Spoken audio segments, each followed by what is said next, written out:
Thank you. We're starting just a couple of minutes late, but as I am moderating the closing session, and the closing session is going to be me doing a big recap, or not a big recap, get some viewpoints from all of you who've participated in this conference. We can use that time, still finish at 3:45 without running too late. Now, we have such a unique opportunity here of having the Foreign Minister of Saudi Arabia, Adel al Jubeir, with us, that we want to make sure we make the most of our half hour that we have, our 30 minutes. And the Foreign Minister has kindly agreed to make this more of a conversation, because I think that way we will be able to get to a lot of the issues. Foreign Minister, I will ask a few questions, we'll have a conversation. I will invite a few of our participants and guests here, obviously, to maybe come in with some questions as well at the end. This is on the record, just so everyone knows. This is a session that we'll hold on the record. We will explain to you before that the title of this conference as a whole is big. In the Balance, the Future of World Order or Disorder. This is an opportunity for Chatham House to go beyond the very targeted conferences we normally hold into climate change or the future of the trade system in Europe or Eurozone, and to go into a much bigger thought. And we have a very international audience here, people from all over the world, the idea being that we'd like to get different perspectives. And so I think it's a great opportunity for them to hear from you today some of the big priorities for Saudi Arabia. We had Boris Johnson, the Foreign Secretary, opening the conference yesterday. He focused very much, as it happened, on North Korea and on the Iran deal. And to my reading at least, he was linking those two things somewhat together, talking about the importance of the NPT as a structure that's made risks of nuclear war in the world, put it to one side. He described it, we've avoided, thanks to the NPT, we've avoided the Mexican standoff or the last scene from Reservoir Dogs. So you have to know that particular bit of where all the folks have a gun pointed at each other's heads. So I suppose the question I wanted to start with for you is to pull off the Foreign Secretary's remarks here yesterday and just find out from your perspective, as Foreign Minister of Saudi Arabia, how you saw President Trump's decision not to recertify the JCPOA, the nuclear agreement with Iran. Some people were worried he might decertify it. As I understand, he's sort of not certified it. He's thrown the responsibility to Congress. We know that prior to the agreement, the Saudi government was highly suspicious of this agreement, concerned about its implications. However, my impression has been, with it there, you know, you've been willing to live with it. Now, do you see this as re-injecting some instability, added instability to the region, or a fair step to take at this point? Where do you come at it from? Well, thank you for having me. It's always a great pleasure to be here. Let me first, if you allow me, talk about the broader issue in terms of the world. I'm optimistic enough to believe in human ingenuity and to believe in human adaptability. I think that our world is going through tremendous changes that have to do with the information revolution, with technology, with social media, with interdependence. And I think that we truly have become a global village.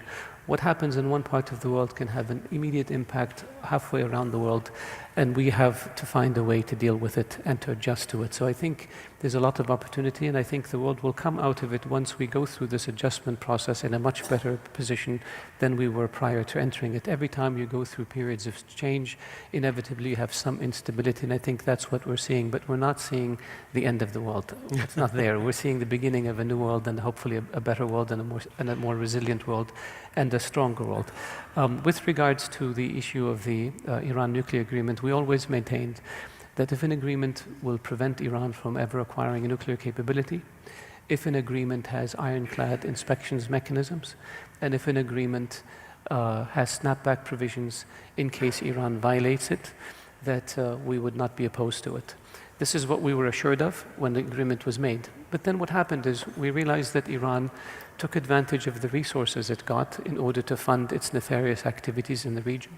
We saw Iran stepping up its aggressive behavior in the region, whether in Syria, whether in Iraq, whether in Yemen, whether in Pakistan, Afghanistan, whether in Africa, by using the income it generated in order to fund its exporting of its revolution. So that's not good. The agreement, as you said, as we studied it more, we realized there are weaknesses in it. Initially, there was supposed to be no enrichment. Iran was allowed to keep some enrichment capability. There's no limit on Iran's ability to conduct research, and there's a sunset provision after 12 years from the signing of the agreement that would lift any restriction on how much centrifuges Iran can operate, which basically means their research capabilities will be enhanced, their income is enhanced, and in 10 years there's no limit on how much they can enrich, which means they can set up 50,000 or 100,000 centrifuges and create enough material for a bomb within weeks. That's not good. So we have a problem with inspections that need to be tighter. That should include military and non-declared sites.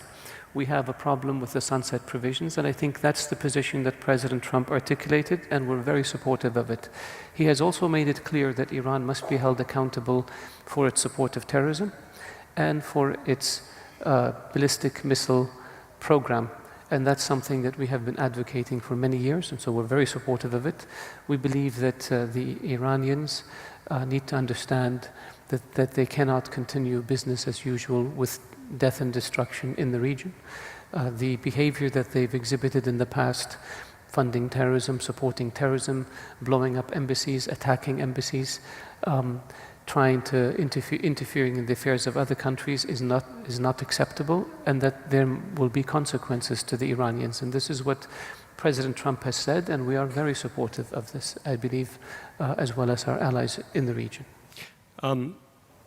The agreement, as I understand it, has, as you yourself said, sunset clauses. If at the end of those sunset clauses, Iran were to restart actions that look like they could lead to it acquiring a nuclear military capability, I presume the international community could go back and reimpose sanctions as they had done before.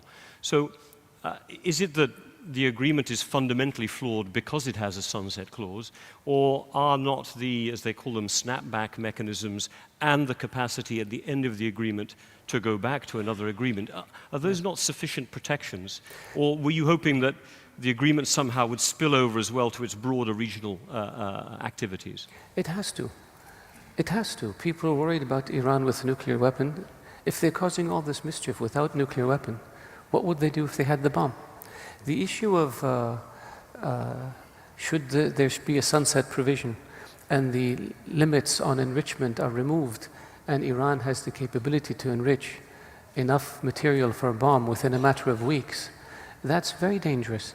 And so, with all due respect, when people say the international community can come back and put more sanctions, by the time they're done condemning Iran, Iran will already have enough material for a bomb. And by the time you get around to imposing sanctions on Iran, they will have a second bomb. And by the time the sanctions have any impact, they could have a dozen bombs. So theoretically, yes, but practically, no.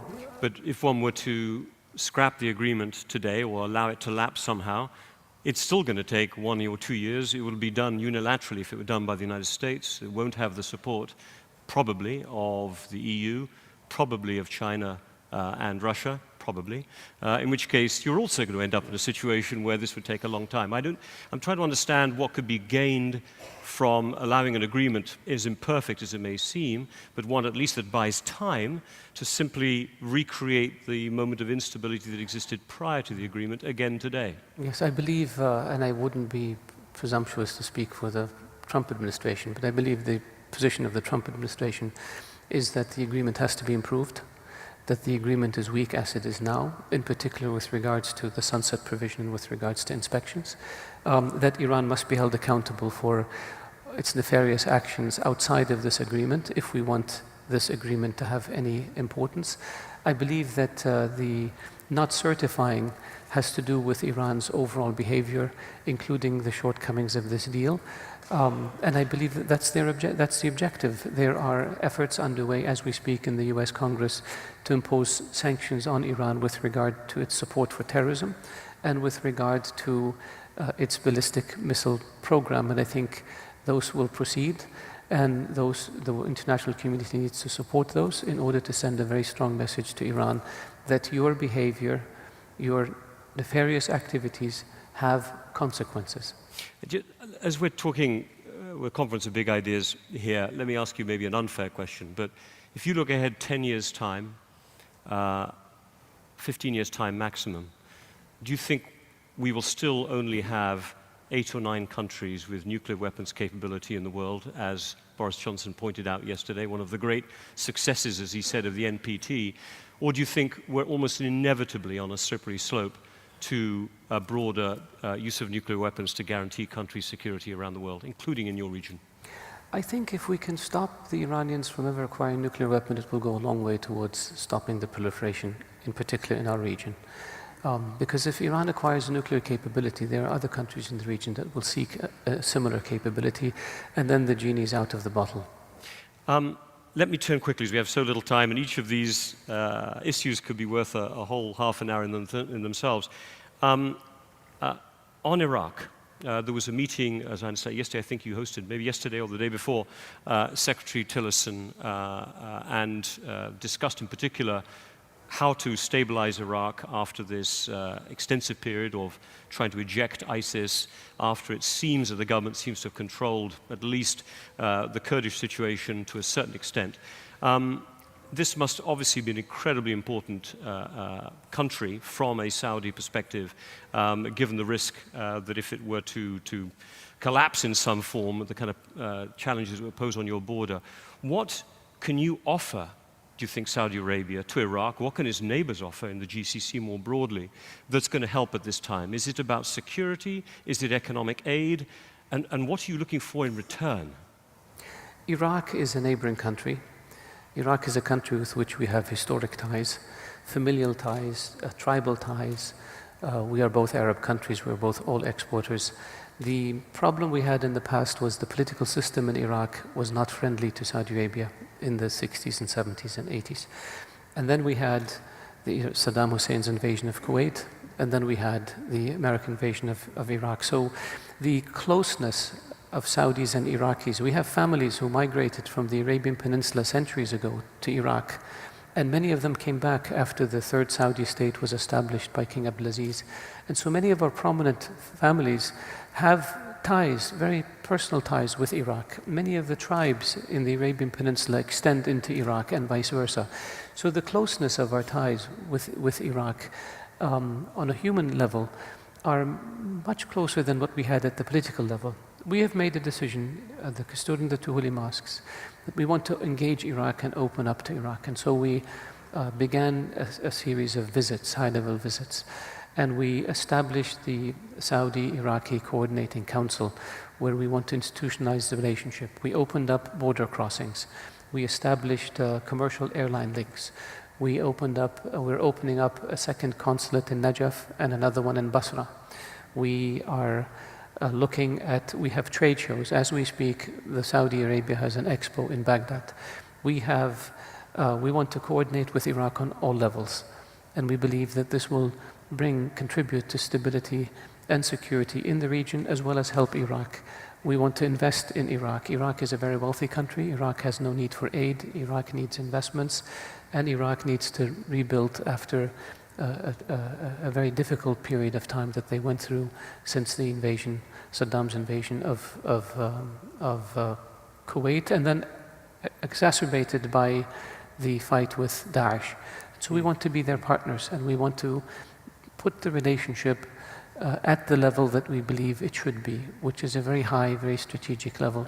And can you do that when you're, I presume, going to have to share that influence and that engagement and that desire to invest in it with Iran? In a way, this is a country that what Saudi Arabia and Iran will both be trying to help? Iraq is an Arab country. Iraq is a Gulf country. Iran is not an Arab country. Our interests in Iraq are to have the best ties with them. Iran's interest in Iraq is to dominate, not to provide good. We want to help Iraq recover and regain its standing internationally. Iran wants to dominate Iraq. So it's completely different agendas. We support all Iraqis. We don't look at them in terms of sects or ethnicities, and we try to work with all Iraqis for the benefit of a unified Iraq in which all of its ethnic groups and nationalistic groups and religious groups have the same rights. I mean, again, we could spend a lot longer time on this, and don't have time here. I think Iraq's obviously has had its sectarian conflicts within it itself, and we'll have to work out how they manage them going forward. Let me just turn, though, to Syria, because here we are at this moment where ISIS is being defeated, pushed out of Mosul, now pushed out of Raqqa as well. Looking at it from the outside, many people will conclude, yes, ISIS is being defeated, but it means that Bashar al-Assad is going to remain in power. That in the end, stability will dominate. We use the word Trump. Stability will trump the need for justice. And is this just the reality that you as well in Riyadh and you and the government in Saudi Arabia are arriving at? I know there have been a lot of discussions with Russia as well that is trying to find a sort of balance for a stable Syria over the long term. Rebuilding has to start at some point. At what point does one say, you know, stability is more important than the justice that would be required for all those victims of Assad's campaigns? I think you can have both. We have a Geneva Declaration. We have UN Security Council Resolution 2254 that all of the countries in the region, including Russia, support. We are trying to work with the Syrian opposition to broaden its participation to include the Cairo groups and the Moscow groups so that they can have one unified position. And we're trying to relaunch the Geneva process, the political process, so that the Syrians can negotiate with the Syrians on what the future of Syria should look like. And so we don't think that this is impossible to do. And I think the Russian position is also the same. We have an interest in maintaining the territorial integrity of Syria. We have an interest in maintaining the institutions of the Syrian state so that we don't have a vacuum and the institutions collapse and we have a vacuum. We have an interest in maintaining the rights of all ethnic groups in Syria. And we have an interest in helping Syria move towards a better, more stable future. And so I think that's pretty much the consensus among the international community. The challenge is, how do we bring it about? And this is what we will be exploring in subsequent meetings. Okay, there will be intense, I'm sure, meetings. And one more point, and then I want to open it up and give people a chance here to ask a few questions or make a few points. The dispute, the boycott now of Qatar in response to its unwillingness to meet the demands that yourselves, Bahrain, Egypt have made. This is, how do you see this playing out? We know that the United States at least has been trying to play a brokering role along with the Kuwaiti government to try to find a way to break it down. I mean, are we down now to a situation where there are certain 3 or 4 red lines? There were a number of steps that the Qatari government was meant to undertake in order for it to be able to recover normal relations, economic relations in particular, with its Gulf neighbors.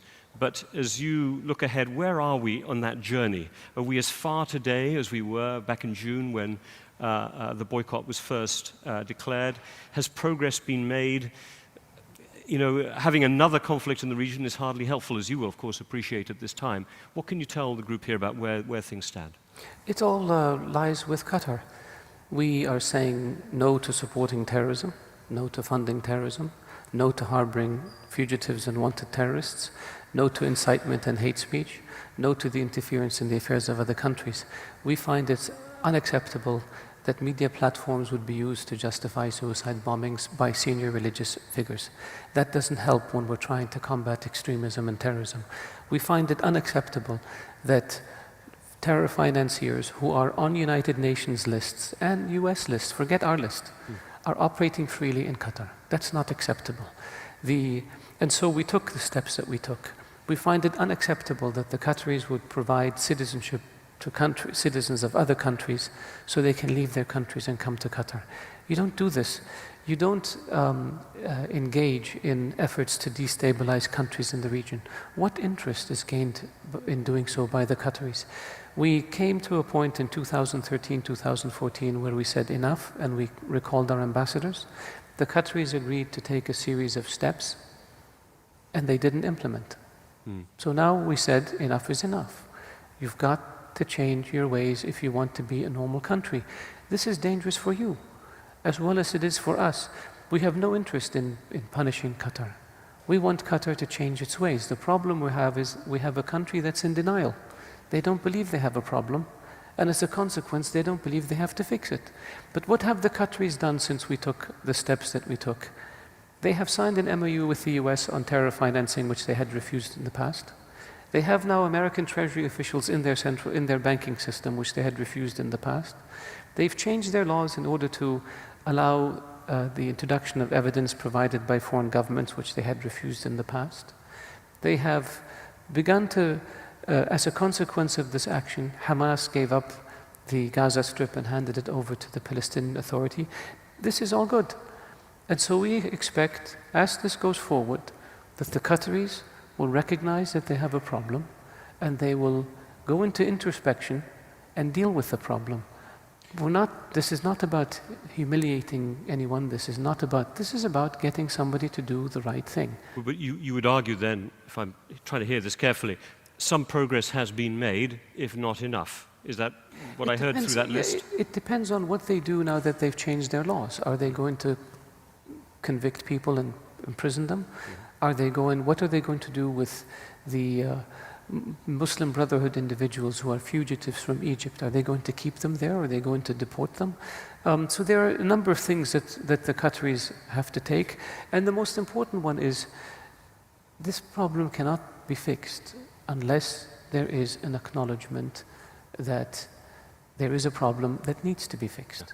But on this problem needing to be fixed, let me make this the last point, and I want to bring people in. We did have at Chatham House a month or two ago the Qatari foreign minister come and speak, and we did have Dr. Gargash then speak, who's here as well, a week later, just trying to understand for members of Chatham House the two perspectives here. The point I remember is that you say that they need to understand they have a problem. What I understood from the Qatari side is they think you have a problem and that the rest of the Arab world has a problem if they do not recognize some of the aspirations that are political in some cases, as represented perhaps by Muslim Brotherhood groups or other forms of political Islam, that somehow what they're trying to resist is a model that's going to try to damp down popular expectations but will lead them to exploding at some point in the future.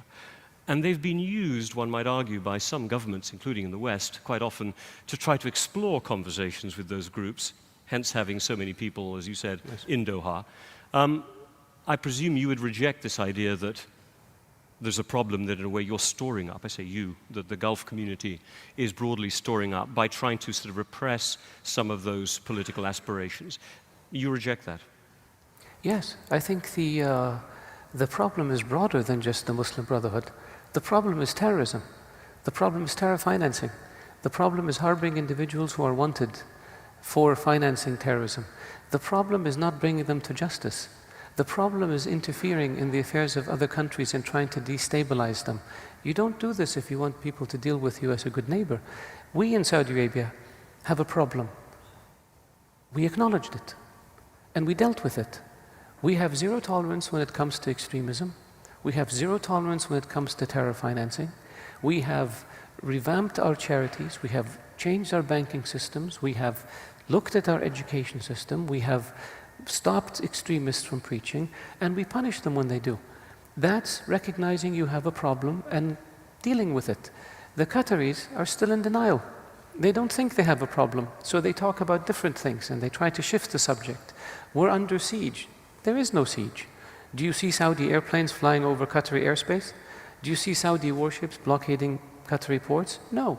It's just a boycott. We do not want to deal with you so long as you continue with this behavior. If you want to be a good neighbor, and we hope you will be, then change your behavior and do the right thing.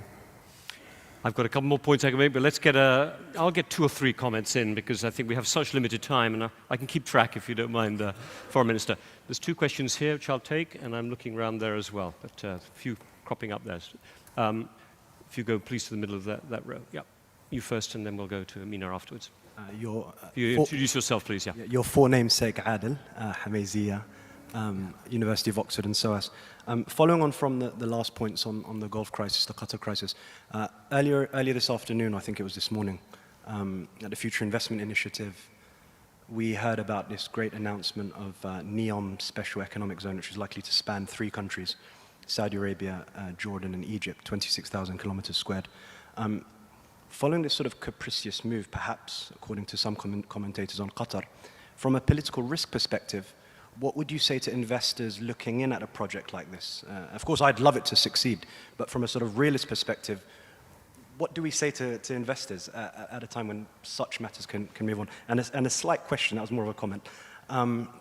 Saudi Arabia does great things on aid, one of the highest military expenditure countries as a percentage of GDP. I'd like you to say a little bit on what Saudi does from a soft power perspective beyond aid in the developing world, and what MOFA and sort of your those partner. are big questions. Mina, I'm keeping track as well. Thank you. Mina Al-Araybi, the National. Marhaba. I just want to ask you about Iraq, a follow-up question, because the timing is so important when it comes to Iraq. So the vision you have for this relationship for Iraq in terms of stability for the Arab world, how you see Iraq's place in that, and why this timing, and the impact of the Kurdistan referendum and the tensions we're seeing inside of Iraq, please. Okay, I'm just going to get two more here, and then we'll stop, and then I'll let you take them as quickly as you wish.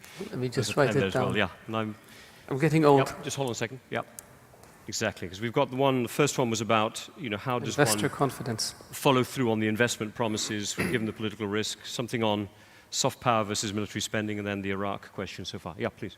Can we have the microphone on this one here? Keep speaking. No, we'll bring you another microphone. Hold on.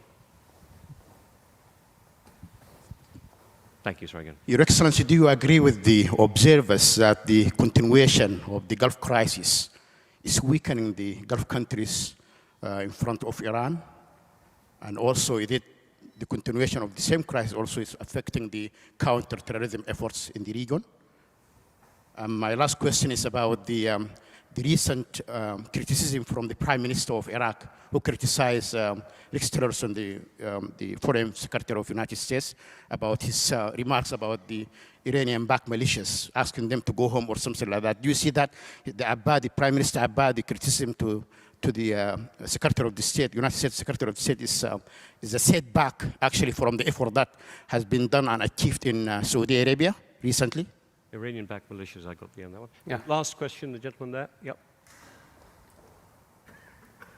Hello, Alistair Smout from Reuters. I was just wondering if you could see any circumstances where you wouldn't IPO Saudi Aramco, and if you'd held any discussions about selling stakes directly to sovereign wealth funds, maybe China or anyone else. Thanks. Okay. I know how professional you are in taking questions, distilling your answers down into haikus almost, but your time is the one we have to manage. We'll try. With regards to investor confidence, I think that Saudi Arabia has a huge economy, very good balance sheets. We have good infrastructure. We have a young population and large market. This Red Sea project is an incredible project that will take many decades to play out and will be a source of prosperity and revenue for Saudi Arabia. We're trying to diversify our economy away from oil, and we will.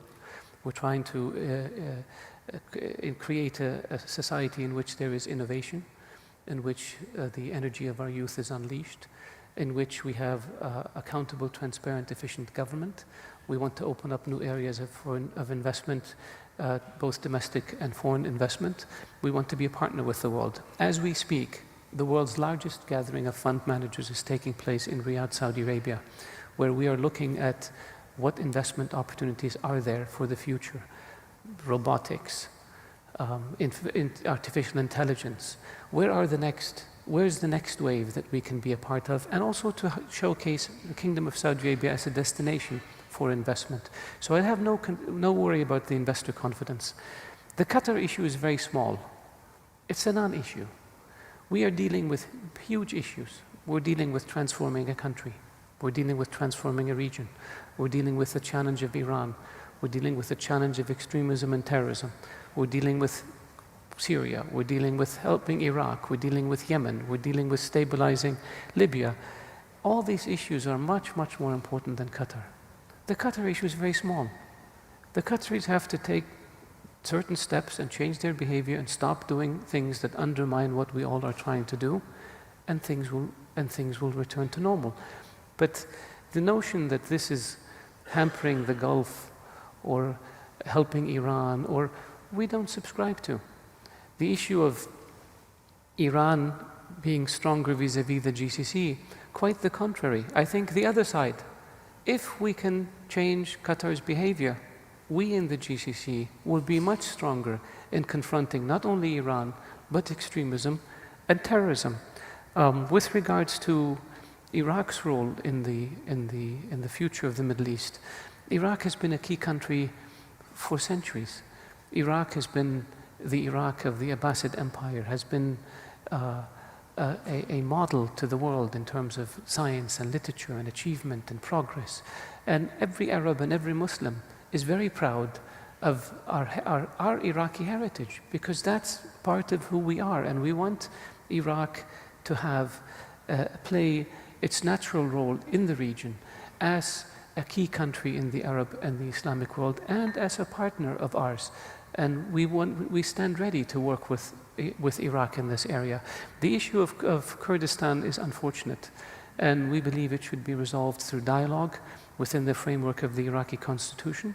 And we are prepared to work with all Iraqis in trying to facilitate this in order to bring them together. We don't believe that the tensions are going to be are helpful to Iraq in the present or in the future. And we think that the issues that are outstanding or that may be outstanding between the Kurdish areas and Baghdad can be resolved through dialogue and can be resolved within the constitution. Now, with regards to the soft power would be one. The soft power in Saudi Arabia is and has been for many decades one of the world's largest provider of assistance to other countries. Through the Saudi Development Fund, we provide soft loans, we provide developmental assistance. We also do it on a direct basis. We have given more than the percentage recommended by the United Nations in terms of foreign aid. I believe we have been for many, many years the number 2 donor after the United States, even though our economy is a fraction the size of the US economy. And we do that because we want to be helpful to countries. We have also a role to play in the Islamic world in terms of facilitating the ability of people to come and perform Hajj and Umrah, and we take that responsibility very seriously.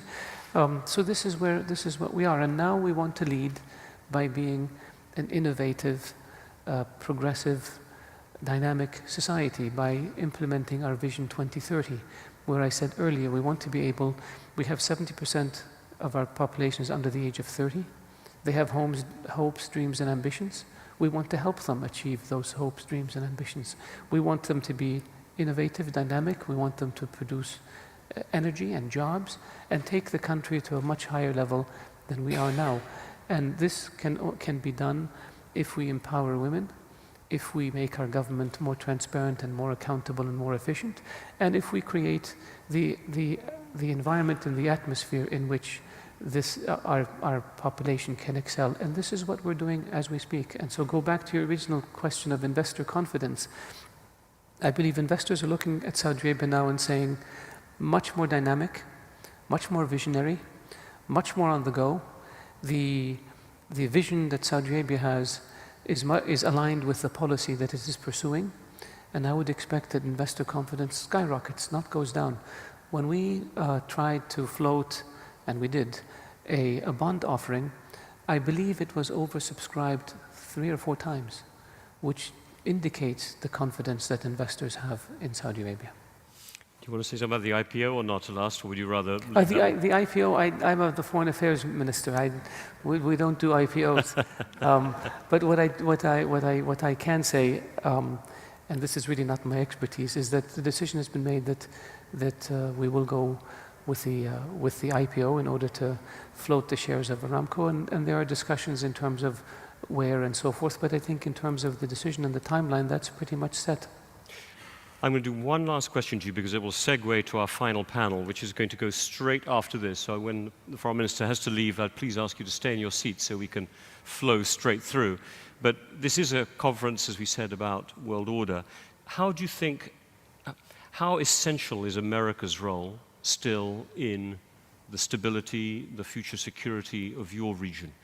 Is it as indispensable as it was before? Is it more of a shared security you're looking for now?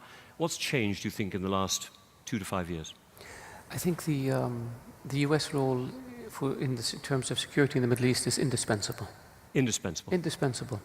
If America is engaged in the region is more secure. If America is disengaged in the region becomes unstable, vacuums are created, evil forces flow into those vacuums, and it costs us many, many times to reverse it than it would have been to stay put.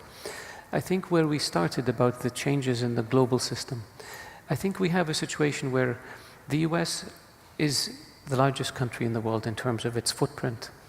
The US is also the world's #1 superpower.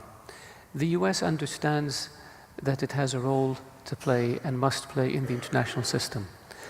But the world has to understand that America cannot carry the burden of maintaining order in the international system. And so there has to be burden sharing. We know that in the Gulf.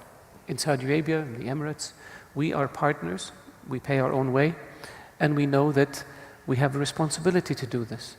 I think you cannot cut defense spending in Europe, expect the US to increase defense spending in order to maintain order in the world, and when the US doesn't increase defense spending, people complain about vacuums being created. This has to be a partnership. And I talked about how the world is changing because of the technology and because of the internet and because of all the things that are happening, and part of that change will have to be a realignment of the partnership between the US and its allies in a positive way to where everybody assumes their share of responsibility.